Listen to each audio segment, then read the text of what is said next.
Selamat pagi Pak, Bu. Bagaimana kabarnya hari ini? Alhamdulillah, semoga sehat semua, Mbak. Syukurlah. Nah, sesuai kesepakatan kita pada pertemuan sebelumnya, kami akan melakukan pertemuan kedua. Nah, saya bersama teman saya. Nah, jadi berdasarkan hasil pengkajian dari pertemuan sebelumnya, didapatkan hasil bahwa anak dari bapak dan ibu ini mengalami kesusahan makan ya. Maksud dari susah makan ini, anak lebih cenderung memilih makanan atau biasa disebut picky eater. Oke. Nah, pada kesempatan kali ini, kami akan mengajak ibu dan juga bapak untuk berdiskusi bareng-bareng dan memberikan edukasi untuk menerapkan strategi bagaimana sih untuk menghadapi anak yang picky eater ini. Waktunya kurang lebih 15 menit. Apakah ibu dan bapak bersedia? Iya, kami sih bersedia. Apakah ada yang ingin ditanyakan? Cukup banget. Baik, kita langsung saja. Baik, Bu, Pak. Nah, berdasar dari pertemuan sebelumnya, kami kan mendengar bahwa anak Bapak dan Ibu ini ada keluhan susah makan, suka pilih-pilih makan atau biasa disebut picky eater. Nah, gimana sih Bapak dan Ibu menanggapi hal tersebut? Apakah menganggap wajar atau merasa khawatir atau bagaimana? Sebenarnya saya nggak terlalu khawatir sih, Mbak. Soalnya kan dia masih umur 1 tahun ya, masih kayak pilih-pilih makanan gitu. Jadi kalau misalnya dipaksa, ya dia tuh nggak suka. Jadi kita biarin aja. Iya, kalau saya juga saya nggak ngerasa khawatir sih, kayak mungkin ini emang lagi fasenya aja. Itu berat badannya juga masih normal. Kalau misalkan lapar, ya pasti makan. Dan juga terima kasih atas keterbukanya Mbak Ibu. Kemudian di sini kami juga ingin tahu nih, biasanya ada itu suka makanan yang apa dan sering menolak makanan yang apa? Kalau saya itu lebih suka kayak makanan frozen food gitu Mbak, kayak misalnya sosis sama nugget. Terus kalau buah-buahan itu dia sukanya pisang. Kalau sayur bayam sih Mbak. Kalau nasi kadang dimakan kadang enggak. Begitu. Tapi sejauh ini, apakah anak Bapak dan Ibu ini menunjukkan suatu reaksi alergi atau gangguan pencernaan setelah makan makanan tertentu? Sejauhnya nggak ada sih Mbak. Nah, jadi dari informasi ini kami bisa membantu untuk menyesuaikan gizi dan nutrisi AD, dan kami juga akan memantau secara berkala terkait tinggi badan dan berat badan AD. Baik Pak, Bu, boleh kami tahu bagaimana harapan Bapak dan Ibu untuk tumbuh kembang anaknya ke depan? Kalau dari kami sendiri sih, tentunya kami pengen anak itu bisa tumbuh dan berkembang dengan baik. Namun dari kami sendiri juga masih bingung nih, Mbak, untuk memilih makanan yang sehat dan makanan yang anak suka. Iya sih Mbak, kita lebih banyak pasrah aja sih, apalagi anak kan sekarang masih pilih-pilih makan ya. Kalau dipaksa juga dia malah nangis.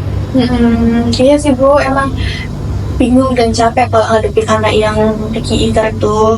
Nah, tapi kita bisa berdiskusi untuk menerapkan strategi gimana sih ke depannya. Tapi menurut Ibu sendiri, ada nggak kelebihan dan kekurangan dari anak yang picky eater ini? Paling kalau kelebihan anak gak stres ya Mbak, karena kan kalau dipaksa dia malah nangis bikin stres. Mungkin kalau kekurangannya anak jadi kurang gizi kali ya Mbak. Iya, betul. Baik, jadi di sini kami juga akan membantu Bapak dan Ibu melihat ke depannya. Meskipun saat ini berat badan adiknya masih dalam rentang normal, namun jika hal tersebut dibiarkan lama, nanti bisa akan menyebabkan kekurangan zat gizi anak stunting. Berarti kalau begitu memang harus diubah ya, Mbak? Ya betul sekali Pak. Di sini kami juga akan membantu Bapak dan Ibu untuk membuat keputusan seperti menciptakan suasana makan yang sehat dan menciptakan suasana makan yang menyenangkan. Nah, dalam hal ini kami juga bisa bekerja sama dengan ahli gizi atau kader posyandu untuk menerapkan bagaimana cara menghadapi anak yang susah makan atau picky eater ini. Kita bisa mencari pola makan yang sesuai atau jadwal makan yang sesuai gitu. Kalau kayak gitu harus mulai dari mana ya Mbak? Dan anak saya harus dikasih makanan apa? Bapak Bu, nah di sini kami juga akan memberikan beberapa alternatif solusi untuk menghadapi anak yang picky eater ya Bu Pak. Nah cara yang pertama itu kita bisa menggunakan cara menjadwalkan makan teratur pada anak. Kita bisa memberikan 3 kali makan utama dan juga 2 kali cabai sehat. Nah, tapi dibatasin 30 menit supaya anak itu belajar disiplin untuk makan. Seperti itu ya Pak, Bu. Nah, kemudian cara yang kedua, kita bisa mengubah suasana makan menjadi menyenangkan. Jadi, kita tidak memaksa anak, juga tidak memarahi anak, dan menjadikan waktu makan ini sebagai momen yang positif dan menyenangkan bagi anak. Seperti itu. Kemudian yang berikutnya, kita bisa melakukan variasi bentuk atau menu. Nah, jadi di sini kita bisa menggunakan mungkin Ibu bisa lebih telaten ya Bu. Misal nasi dibentuk-bentuk jadi bentuk yang lucu, bisa dikasih hiasan sayur, brokoli atau wortel. Nah, itu bisa sambil mengenalkan bahan makanan secara bertahap. Jadi anak jadi lebih tahu ini bahan makanan apa, ini sayur apa, ini buah apa, bentuknya itu apa. Nah, kemudian yang berikutnya kita ada menyarankan metode PLW. Ini tuh ada penelitiannya dan dibuktikan efektif untuk menghadapi anak yang picky eater.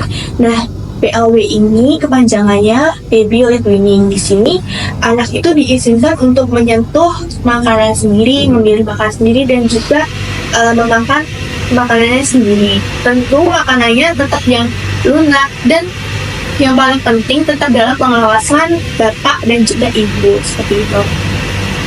Baik, selanjutnya ibu dan bapak bisa melatih anak untuk tidak memaksa makan, karena hal ini tuh bisa menyebabkan trauma makan dan anak semakin menolak makan. Dan dalam pengajian kemarin ibu dan bapak sudah menerapkan hal tersebut ya, itu sudah dan apa yang bagus. Namun kedepannya bapak dan ibu bisa memantau anaknya lagi, soalnya kan kita harus membatasi makan minimal 30 menit biar nggak terlalu lama gitu. Kemudian libatkan anak-anak dalam menyiapkan makan. Jadi ibu bisa mengajak anak ini membantu ibu, misalkan menyiapkan makanan, mengambil sayur, dan menyusun makanan sehingga dapat meningkatkan minat makan. Kemudian ajak nih anak makan bersama keluarga. Jadi dalam mengajak anak makan bersama keluarga, anak itu bisa nih meniru dari bapak dan ibu untuk belajar makan. Terus kegiatan ini juga membentuk kebiasaan makan yang sehat. Kemudian saat mengajak anak makan, belajar juga distraksi dari HP atau TV, karena hal ini akan membuat anak tuh kurang fokus, sehingga lebih baik itu jangan kalau bisa diganggu gitu. Kemudian langkah kecil dan bertahap, jadi tidak harus langsung sempurna untuk melakukan aktivitas ini. Jadi yang lebih penting konsisten dan apresiasi usaha yang berhasil. Oh, seperti itu ya Mbak. Boleh deh nanti saya coba di rumah. Ya, saya juga penasaran seperti apa sih Baby Led Weaning itu, dari mana sih kenapa sana ya Mbak? Jadi Baby Led Weaning itu atau BLW itu kan jadi pemberian pendekatan makanan ke anak yang usianya lebih dari 6 bulan. Nah, di sini anak tuh diajarkan untuk mengambil makanan sendiri, mencium, dan juga mengunyah makanannya sendiri. Nah, ini tujuannya supaya anak tuh terlatih untuk makan sendiri dan juga bisa melatih motorik halus dan juga koordinasi mulut dan tangan si anak. Tapi tetap harus diperhatikan dan tetap harus dari pengawasan orang tua, karena harus diperhatikan teksturnya itu lunak dan juga potongannya jangan kebesaran, dan juga tetap diperhatikan faktor keamanannya supaya anak ini tidak tersedak. Seperti itu Pak, Bu. Oke, selain itu tetap penting menjaga jadwal makan yang konsisten, terus menghindari juga dari distraksi HP dan TV, dan menciptakan suasana makan yang menyenangkan. Karena anak tuh akan lebih mudah makan jika suasananya yang menyenangkan, seperti itu. Kami juga menyarankan pada ibu dan bapak untuk menjadwalkan makan bersama, supaya kan anak kan itu biasanya belajar dari mencontoh. Jadi anak bisa lebih belajar untuk makan sendiri, terus juga ibu bisa variasi makanan dan bentuk dari makan supaya lebih menarik perhatian si anak, supaya anak bisa lebih mau makan. Jadi semua informasi yang telah kami berikan tadi sebenarnya sudah kami rangkum di dalam akun ini, dan nanti mungkin Bapak Ibu bisa mempelajarinya lebih lanjut di rumah, dan apabila masih ada pertanyaan mungkin kita bisa diskusi lebih lanjut. Tapi Mbak, sepertinya saya masih belum bisa untuk melakukan semuanya. Kami sangat menghargai keputusan keluarga Pak. Bapak dan Ibu bisa menerima atau menolak informasi ini sesuai kenyamanan dan kebutuhan di keluarga. Kami hanya memberikan beberapa opsi untuk dipertimbangkan. Tapi mungkin Bapak dan Ibu bisa mencoba dari tahap yang mudah dulu, dari tahap mengatur jadwal makan anak secara teratur, kemudian bisa mencoba untuk variasi makan supaya lebih menarik perhatian anak, dan juga bisa menerapkan metode pilih-pilih itu tadi.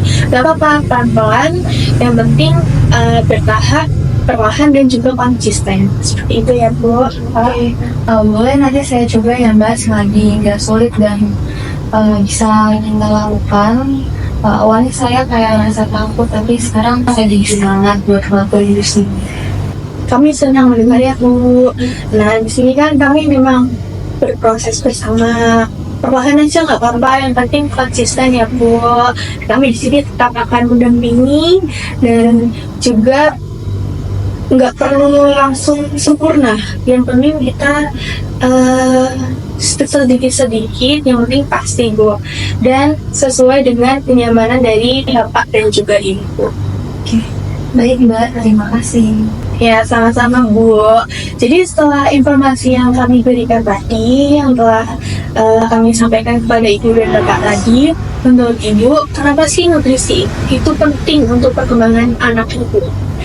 Kalau makanannya yang gak seimbang itu bisa ngaruh ke pertumbuhan sama kekurangan gizi ya Mbak.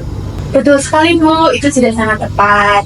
Nah, jadi zat gizi itu kan sangat berperan penting untuk pertumbuhan si anak. Jadi, apa sih kira-kira strategi Ibu untuk menghadapi anak yang picky eater ini sesuai dengan informasi yang telah kami berikan tadi? Oh yang tadi ya Bu, yang BLW itu. Terus sama yang ngatur jadwal, terus bentuk makanannya juga bentuk lucu itu. Ya bagus sekali Ibu sudah bisa menemukan 3 strategi cara menghadapi anak kita. Berarti Ibu sudah memahami poin-poin penting yang telah kami sampaikan. Nah, dari semua strategi itu, mana sih kira-kira yang akan langsung digunakan di rumah dalam waktu dekat, Bu, Pak? Mungkin bikin jadwal makan kali ya Mbak, karena itu yang paling memungkinkan untuk kami lakukan. Nanti kalau udah terbiasa baru nanti dicoba lagi untuk yang lainnya. Bagus Pak, mulai hal yang sederhana dan yang mudah. Kami juga bisa membantu untuk menyusun jadwal makannya juga. Apakah Ibu juga tertarik mencoba membuat bentuk makanan? Iya, kayaknya saya tertarik ya. Apalagi saya suka bentuk-bentuk yang lucu gitu. Luar biasa Bu, kami senang mendengarnya. Nah, Ibu itu kan sudah merasa lebih siap. Terakhir, kami akan menginformasi sedikit. Boleh kami minta sebutkan, Ibu ini kenapa tidak disarankan memaksa anak untuk makan? Biar anaknya nggak stres kalian Mbak, terus nggak terlalu kebeban juga. Ya benar sekali Bu, Ibu sudah memahami prinsip dasarnya dengan baik. Kami sangat mengapresiasi keterbukaan dan semangat belajar Ibu dan Bapak pada hari ini. Nantinya kami juga akan terus mendampingi dan memantau perkembangannya bersama. Nah, kalau misal nantinya ada kendala, tapi ya jangan sampai ya Bu, Pak. Nah, Ibu dan Bapak ini bisa menghubungi kami, kan punya nomor saya ya, atau bisa langsung ke posyandu saja. Oke, terima kasih banyak ya Mbak. Sekarang saya jadi lebih percaya diri dan semoga saya lebih konsisten lagi untuk ke depannya. Iya betul Mbak, ini juga jadi bahan diskusi untuk kami berdua di rumah. Baik, kami senang mendengarnya. Terima kasih atas kerjasamanya. Terima kasih telah mau diajak untuk berdiskusi dan juga mendengarkan edukasi dari kami tentang bagaimana cara menghadapi anak yang picky eater. Semoga Ibu dan Bapak semakin teredukasi dan semoga penerapan strateginya ini lancar ya, dan anak jadi lebih mau makan dan terhindar dari risiko adanya gangguan pertumbuhan seperti itu. Nah, mungkin kami cukupkan. Terima kasih. Wassalamualaikum warahmatullahi wabarakatuh.